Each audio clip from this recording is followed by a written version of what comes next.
Olive is an ostrich. She lives with her family in the outback. But Olive is very different. Olive's dad loves to run. Olive isn't a fast runner. Olive's mum enjoys laying huge eggs. Olive doesn't like the look of that at all.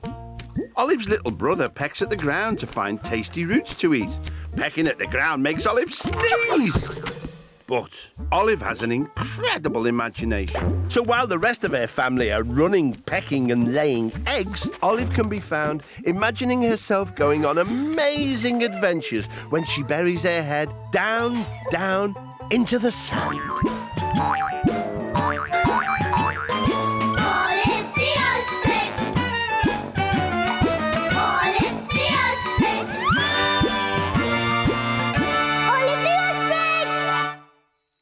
Until she popped up somewhere new. Olive was standing in a big science laboratory, surrounded by test tubes filled with colourful, bubbling liquids. She wore a white lab coat and a big pair of safety goggles. Suddenly, she heard a voice. No. What is the answer to this problem?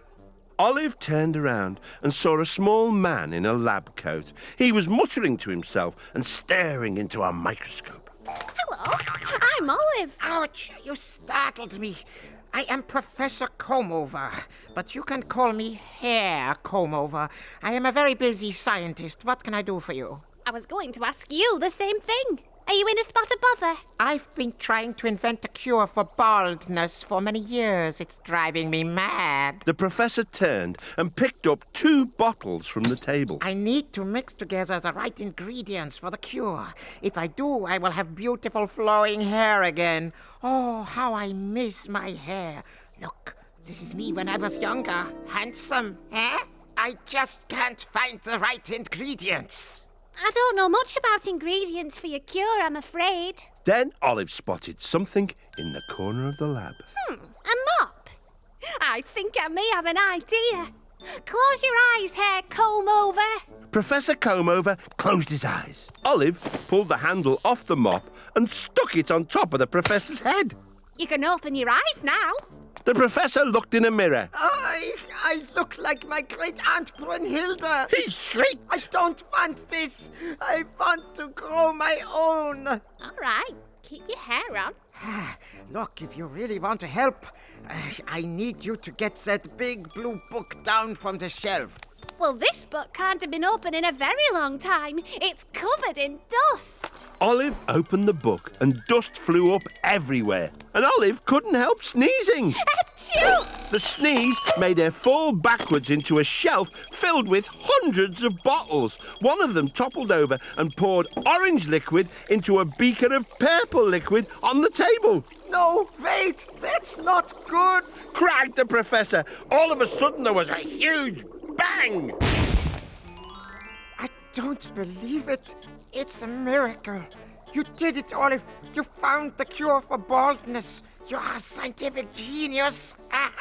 Professor Comeover was so excited he danced about all over the place. Thanks very much. Beamed Olive. It was then she caught her own reflection in the mirror. Well, I like it, but this huge hairdo could take some getting used to. Hey, would you like me to style yours a bit? Why not? Replied the professor. Using a comb and a pair of scissors, Olive went to work styling the professor's new hairdo. What do you think? Thank you very much. Well, it looks like you won't be needing to read this dusty old science book anymore. Oh no, I'm going to... Achoo! I've lost all me hair. Oh well, here today, gone tomorrow, eh? They both laughed. And as they did, Olive realised it was time to go. Oh, typical Olive, daydreaming again. Said her mum. Actually, I've been helping cure baldness. Your head's been in the sun too long, dear. Said Olive's dad. Her little brother laughed. But Olive wasn't listening. She was already dreaming of her next big adventure.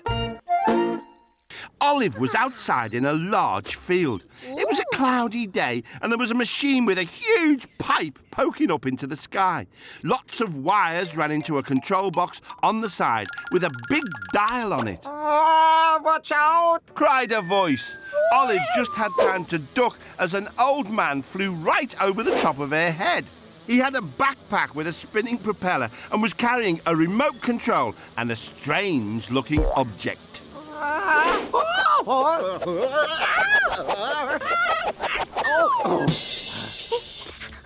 Oh, are you okay?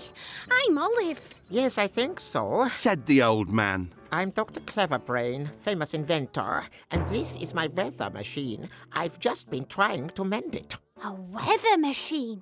What does it do?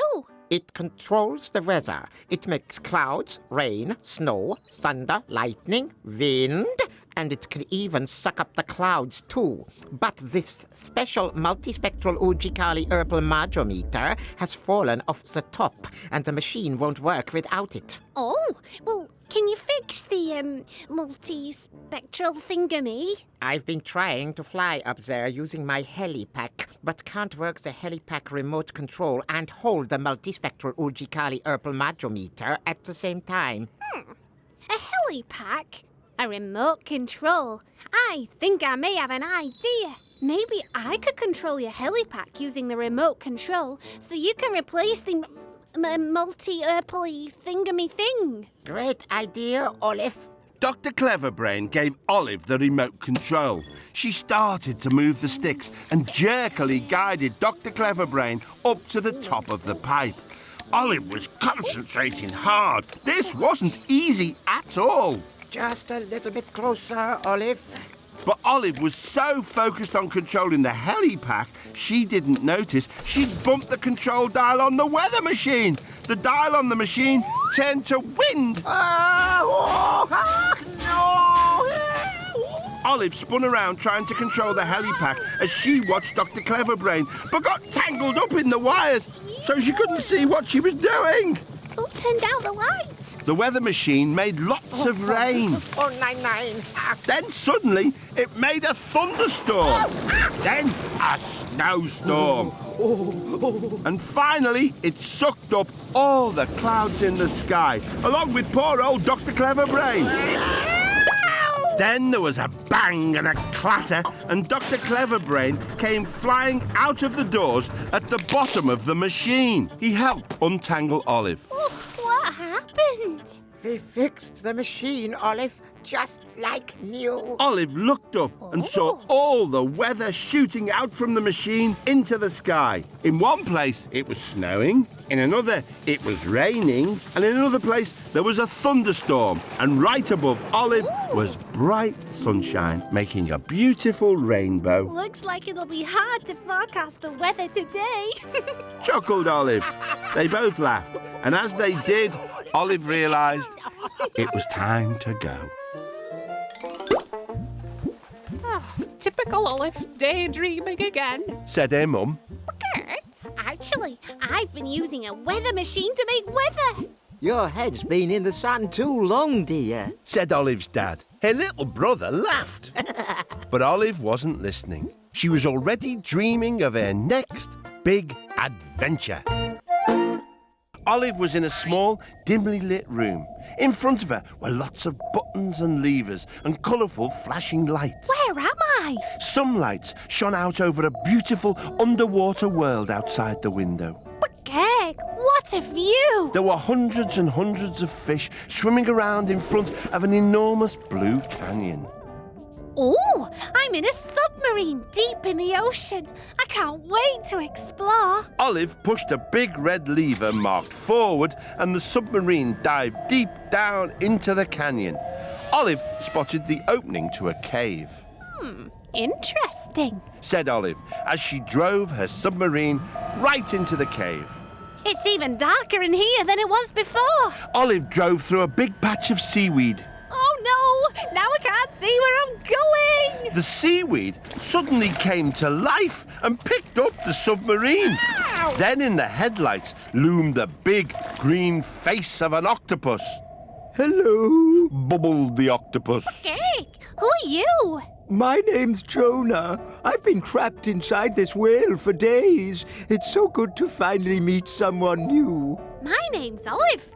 But what do you mean, trapped inside the whale?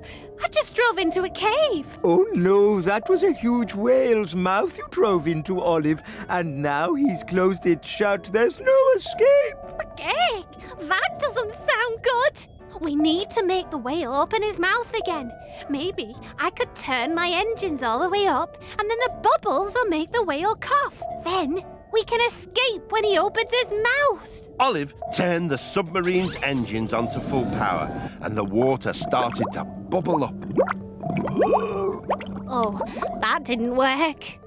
But then the bubbles Olive had made tickled Jonah on the tummy. Oh, those bubbles tickle. An octopus with 8 legs. Tickling? I think I may have an idea. Jonah, if you use all your legs, you can tickle the inside of the whale's stomach and make him laugh. Then we can escape through his mouth. Oh, I think that might just work. He stretched out his 8 long arms and began to tickle the whale's tummy. Tickle harder! Tickle harder! Cried Olive. Jonah tickled as fast as he could. A wall of bubbles started rushing down the tunnel towards Olive and Jonah. Watch out! Ricky! What's happening? I think we might be going out of the top. The top? Olive and Jonah were fired out of the whale's blowhole, up high in the sky. Then they started to fall back towards the water. Jonah clung to Olive's submarine with his 8 tentacles as they fell. His body inflated like a parachute, drifting them both gently down to the surface of the water. Well, that was a lovely, gentle landing. Oh, thanks so much, Olive. I'm free at last. That's okay. I think we've all had a whale of a time. They both laughed, and as they did, Olive realised it was time to go. Typical Olive, daydreaming again. Said her mum. Okay, actually, I've been helping an octopus escape a whale. Your head's been in the sun too long, dear. Said Olive's dad. Her little brother laughed. But Olive wasn't listening. She was already dreaming of her next big adventure. Olive was standing in a big room, surrounded by huge skeletons. Okay, these are very impressive. Olive saw a little old man dusting one of the skeletons. Hello, I'm Olive. Oh, hello. My name's Pterodactyl. It's a pleasure to meet you. Nice to meet you too. What is this amazing place, Terry? Well, Olive, this is a museum, and these are dinosaur skeletons. Dinosaurs used to roam our planet millions of years ago. Where? That's a long time. Oh, yes, and it's my job to keep these spotless. I could really use some help tonight dusting them. I'd love to help you, Terry. Thanks, Olive. We have to be very careful, though. They're extremely delicate. So Olive and Terry got to work dusting the bones. But all of a sudden, Olive spotted a shadow moving. It looked like one of the dinosaur skeletons. Hey, the skeleton's alive! Olive turned and ran away, but she wasn't looking where she was going. Olive, watch out! Cried Terry. Too late. Yeah! Olive ran straight into another skeleton, and all the bones collapsed. Those bones tumbled into the next skeleton, and it fell over too. Then the next, and the next, until every skeleton had tumbled into a huge pile of bones on the floor. Oops, sorry. Said Olive. Olive, what have you done? The museum opens soon and everybody will want to see the dinosaurs. Sorry, I saw a dinosaur move over there and it scared me. Standing next to the pile of bones stood a rather sheepish-looking boy wearing a dinosaur mask. Oh, that's my son, Pterodactyl. What have I told you about creeping up on people wearing that mask? I'm sorry, Olive. No wonder you were scared. I'm sorry, too. Said Jerry. That's okay, Jerry. But how am I ever going to put all these skeletons back together? It's impossible. Would you like to see my dinosaur drawings, Olive? Look, I've done every single skeleton in the museum. These are really good. Drawings? Piles of bones? I think I may have an idea. Jerry, we can use your pictures to help us rebuild all the skeletons. I'm sure we'll be finished before the museum opens. Great idea, Olive. Let's do it. So they got started. There, Dad. But it was like a huge puzzle. It really wasn't easy to work out where the bones were meant to go, This one here. Something's not quite right. said Olive. Too late. The museum has just opened. Here comes the first tour group. And here on your right is the Tyrannosaurus Rex, and as you can see, it had absolutely huge wings. Oh! And over here is the Brontosaurus with its two tails. Ah! That's enough of the dinosaurs. Let's move on, shall we? Phew, I think we got away with it, Olive. I think we've created some brand new dinosaurs, like the Tyrannosaurus Rex. They all laughed, and as they did, Olive realised it was time to go. Typical Olive, daydreaming again. Said her mum. Okay, actually, I've been rebuilding dinosaur skeletons. Your head's been in the sun too long, dear. Said Olive's dad. Her little brother laughed. But Olive wasn't listening. She was already dreaming of her next big adventure. Olive was standing in a room with lots of metal boxes making strange whirring noises. There were huge piles of clothes everywhere, and she was wearing blue overalls. Just then, a sock flew out of one of the piles, narrowly missing Olive's head. Exclaimed Olive. Oh, I didn't see you there. Said a small man who'd appeared from behind a mountain of clothes. I'm Dudley Sud. It's a pleasure to meet you. He shook Olive's wing enthusiastically. I'm Olive. Nice to meet you too. What are all these piles of clothes? Laundry, of course. This is Dudley Sud's laundrette, and we have way too much laundry to do today. Problem is, it's all very important. We must wash all the tablecloths for Pedro's Pizza Parlour, then wash all the towels for Humphrey's Hotel, and then wash all the football kits for the Wixley Wanderers Football Club. It all needs to be delivered by 5 o'clock, and it's already 3:30. Oh! Well, we'd better get started then. Dudley showed Olive how to operate the machines. You put the laundry in here, pour in the soap powder, and turn the dial like this. Got it. Said Olive confidently. They both worked quickly, loading the machines and setting them going. Olive thought she would pour in a little extra washing powder to get the job done quickly. It all seemed to be going very smoothly. But then, all of a sudden, bubbles started to pour out of one of the machines. Oh dear, that's not right. Exclaimed Dudley, shaking his head. Olive, you must have put too much washing powder into the machines. The bubbles began to form a puddle on the floor until eventually they covered the whole shop and were still rising. Soon Dudley and Olive were up to their necks in bubbles. Oh no, what are we going to do? Olive spotted some round metal things poking down from the ceiling. What are those for? Those are sprinklers. They spray water all over the place if there's a fire. Some sprinklers that spray water all over the place? I think I may have an idea. Olive pressed a big red button on the wall to turn the sprinklers on. Water sprayed out everywhere. Oh no, what have you done now, Olive? You're going to flood me laundrette. That's the idea, Dudley. Now open that door. Dudley opened the door. The bubbles flooded out of the door and into the street. Olive's plan was working. But there was a problem. All the tablecloth, towels and football kits were disappearing out of the laundrette and down the street, along with the bubbles. Stop that laundry! Shouted Dudley as he and Olive chased the bubbles and the laundry down the street. They chased the laundry past Pedro's Pizza Parlour, Tablecloths, then on past Humphrey's Hotel, towels. then finally past Wixley Wanderers Football Club. Well, I never. Said Dudley as he inspected the football kits hanging on the goal. That was a bit of luck. Yes. Said Olive, pointing down the street. And we delivered all the laundry in time. Dudley beamed. Thank you, Olive. I couldn't have done this without you. Working in a laundrette's loads of fun, but it's really hard. I'm feeling all washed out. They both laughed, and as they did, Olive realised it was time to go.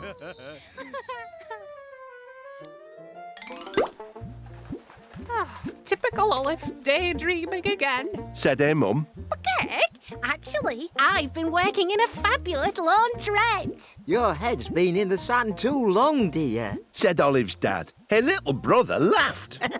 But Olive wasn't listening. She was already dreaming of her next big adventure.